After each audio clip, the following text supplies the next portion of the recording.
Just want to bring some news away from tonight's games regarding Luke Shaw, and can you believe it, just when he was back in amongst the first team fold at Manchester United with a new manager as well, he has just put on social media that he is now facing another spell out of the game. It's thought it'll be a few weeks. It's a new muscular injury. It's not a reoccurrence, it's a new injury.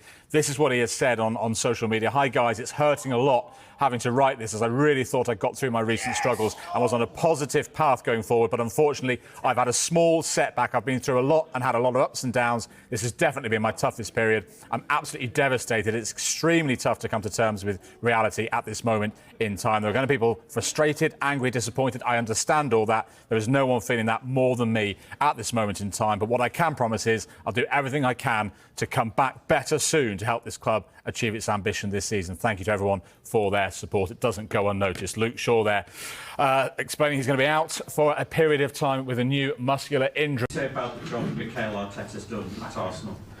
I think he's an amazing job. Sometimes the coaches are just judge about the titles, but what he has been doing in Arsenal, I think, is amazing. He transformed the team. He bought some of youngsters that now are the big talents in this country. I hope to have the same mindset that he had in the difficult moments, because I followed the Premier League for a long time. I think it's a very good characteristic in Mikel. So I think he did. He's doing a great job. And it was a great example of a football club keeping faith in the manager, because he had one season when it went down, but they stuck with it.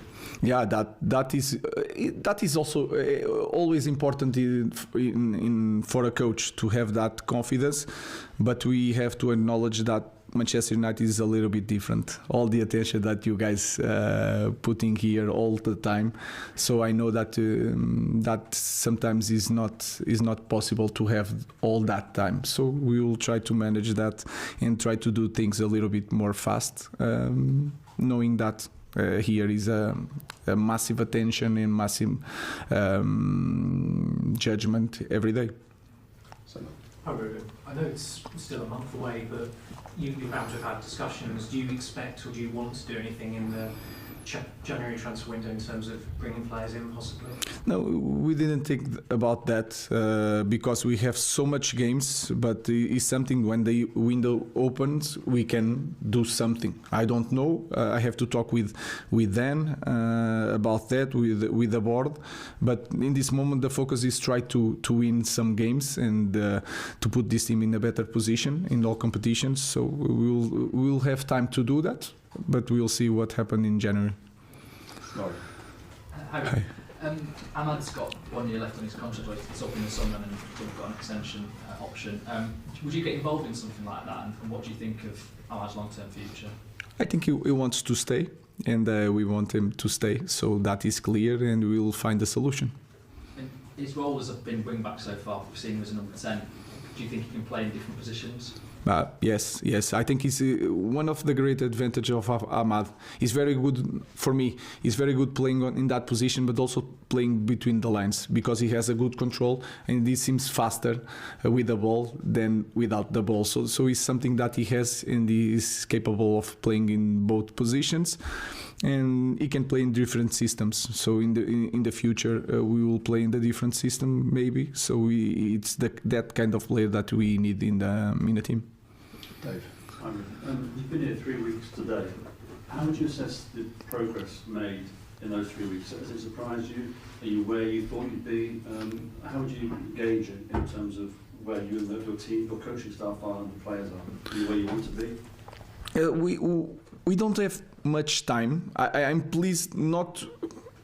Of course, we had a draw in Ipswich. I'm pleased with the next 2 games. The results was really good. I felt an improvement, a big improvement since Ipswich for the Europa League game, and that also maybe because the team is different. Okay, the intensity of the pressure was different, so allow us to control more the game. This game was also different with a very good result, but we had some problems in the first half, the middle of the first half. So we are doing okay in results. We are improving slowly, but we don't have training. So I'm very pleased with all the work and the effort that the players are doing in this moment. Paul, just go back to Ahmad again, Ruben. You got lots of options for that right wing back slot. Why did you pick Ahmad for that role? Because before he wasn't a very attack-minded winger, and now he's got to do both sides of the job. Because of his left foot, is sometimes in that position, the way he receives the ball, if you are right-footed, sometimes you don't have the space to come inside. But we have, for example, Mazraoui and Dalot can go inside because they are fast and strong with the ball. But we chose Ahmad to have 1-against-1 outside, and that is very important to break some pressures, and especially high pressures. And he has that ability. And then in that position, you need to have a good physicality. When I say good physicality, it's not the size, obviously, but he can run, and that is a key point in that position. So you try to choose players that you can put in that position, and then the technical characteristics and is perfect for him. Chris. Hi, Ruben. You mentioned before the attention that you get here, and you mentioned about the meeting today and the size of this club. You've been here for 3 games now. You obviously knew coming into this job it was a very big job. Did it surprise you just how big it really is? A little bit, because you don't know how is life in this kind of club. So it's always a surprise. I think I can manage that, but you have to do so much more than coach the team. So you improve and other things in yourself as a coach. You have to manage the time in a different way. You have less time to prepare the games, not just because you are playing after 2 days, but also because you have a lot to do. I can say it was a little bit surprise, but at the same time I was expecting something different. And can I ask you, I presume that you watched the Arsenal Sporting game recently, the 5-1. Does that game underline to you how hard it will be on Wednesday? What did you learn from that game to help you maybe? I already knew it. Arsenal this year, they play a little bit different. They are more fluid. You cannot, for example, 2 years ago when we faced them with Sporting, you knew how to press because they were you can understand better the structure. Now it's more fluid with Calafiori in Timber in different sides, one coming inside, the other going outside. Also, Odegaard changed the team, and you can feel it during this season. So you can take something from that game, especially because I know so well the opponent, so you can understand the weakness of that team. But every game is different, so you take something, but you already know that you are going to face a very good team. Taking on at Manchester United. Amorim, of course, with that big victory against Everton. Arsenal looking good, of course, 5 goals in the first half against West Ham. Both teams doing well, actually. You look at United and Arsenal's record going into this. Arsenal, you feel, have turned the corner. United unbeaten in 4 matches. Overall, Stevie, it's going to be fun, isn't it? I think so. Do you not think so? I think there's going to be plenty of goals. Well, that's good. That's plenty of chances. Oh, what's your definition of fun? Well, you kind of said that as if it was going to be like to and fro and back and forward and the whole thing. Well, you just said there was going to be goals. Yeah, but there's only going to be one team scoring the goals. Really? That's Arsenal. You think Arsenal are going to thrash them? Listen, Amorim said after the game at the weekend against Everton, he said, "Yeah, it's good to score. It's good to win 4-0. It's good to score goals." But basically, the truth is, the opposition weren't that great, and we weren't as good as people think we are, and that's the truth. You know. Yeah.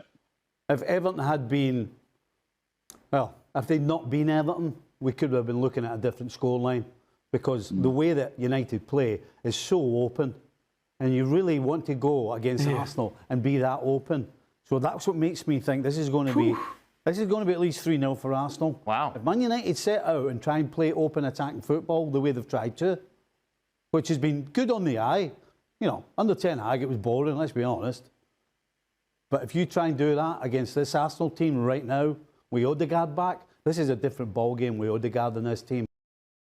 Arsenal versus Manchester United, a clash of giants at the Emirates. Arsenal prepare to face Manchester United in a highly anticipated Premier League showdown at the Emirates Stadium on Wednesday. According to the Opta supercomputer, the Gunners are favourites, winning 62 of 10,000 pre-match simulations. With Arsenal celebrating their 500th competitive game at the Emirates and United's resurgence under new manager Ruben Amorim, this promises to be a thrilling encounter. Arsenal's form and history. Mikel Arteta's men have rediscovered their form, bouncing back from a winless streak with 3 consecutive victories. Despite sitting second in the league, Arsenal trail Liverpool by 9 points, leaving little room for error in the title race. Arteta has a strong record against United, with 6 wins in 9 Premier League meetings. Notably, his first victory as Arsenal manager came against the Red Devils in January 2020. However, evening games against United have proven tricky for the Gunners, with just 2 wins in 17 such matches. The Emirates has been a fortress for Arsenal against United in recent years. They've won their last 3 home league meetings, scoring 3 goals each to mere feat last matched by the club between 1970 and 1978.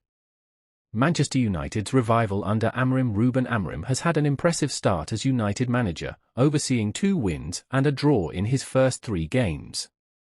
Their dominant 4-0 victory over Everton last weekend extended their unbeaten run to 7 games in all competitions, lifting them into the Premier League's top half.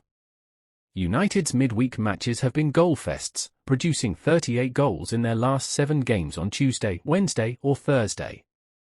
However, their recent record in London is poor, with only 2 wins in their last 18 Premier League away games in the capital. Key players to watch for Arsenal. Bukayo Saka remains pivotal. The winger has already scored and assisted in 4 Premier League games this season and has been directly involved in 5 goals against United. Only Thierry Henry has been more prolific against United for the Gunners. United will rely on Marcus Rashford and Bruno Fernandes, but defensive injuries may prove costly. Lisandro Martinez and Kobbie Mainoo are suspended, while Victor Lindelof and Johnny Evans remain doubtful. Summer signing Lainery Euro could return to bolster the backline. Team news. Arsenal may welcome back Mikel Merino and Thomas Partey, though Gabriel is a doubt after being substituted at half-time against West Ham. Meanwhile, United's defensive crisis leaves Amorim with limited options, though the potential return of Euro is a positive. Head-to-head and prediction. Arsenal are seeking a 4th consecutive league win against United, a first in their history. United have struggled at the Emirates, winless in 6 visits. Last season's dramatic fixture saw Arsenal snatch a late 3-1 victory with goals from Declan Rice and Gabriel Jesus deep in stoppage time. The Opta supercomputer gives Arsenal a 62% chance of victory, while United's odds of an upset stand at 17.8. A draw, which would further dent Arsenal's title ambitions, occurs in 20.2 of simulations. With both sides in contrasting circumstances but high spirits, Wednesday's clash promises excitement and goals. Can Arsenal continue their dominance at home, or will Amorim's United make a statement in the capital? Tune in to find out.